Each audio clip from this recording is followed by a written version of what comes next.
32-year-old Afghan architect Mehraeen left her country for America in 2017. She was worried her work on US-funded development projects in Afghanistan made her a Taliban target.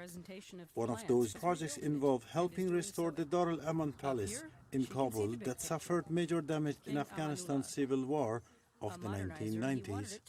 She recalls an encounter with the Taliban while working in another part of Afghanistan.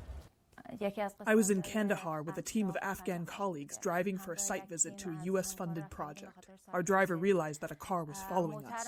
We changed our route and immediately called the Afghan security forces. They came and then the car disappeared. Later on, the security forces told us that Taliban militants were trying to capture us.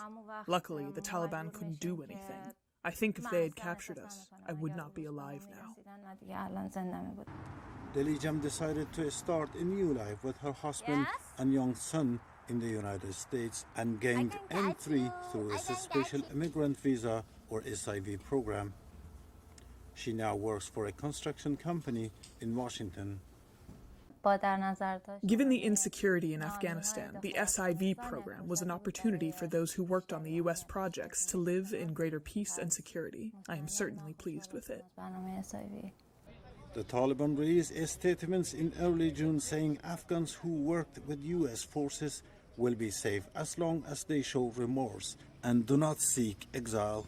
But the U.S. group No One Left Behind says militants' attacks against interpreters working with the U.S. in Afghanistan, along with their family members, have killed more than 300 people since 2014.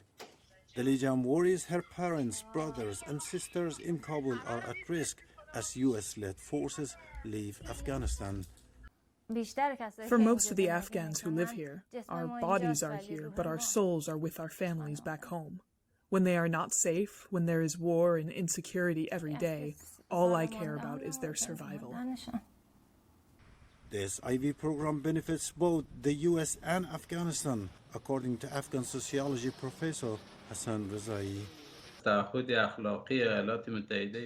It proves the moral commitment of the United States to the safety of its partners in Afghanistan. The program also has a social impact.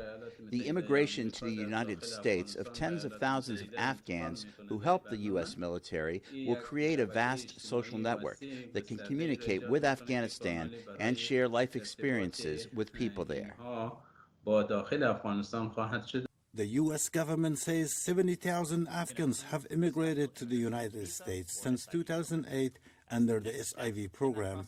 Last week, it began the process of bringing another 2,500 Afghans to safety with the arrival of around 200 people at Fort Lee, Virginia. Mahdy Mehraeen for VOA News, Washington.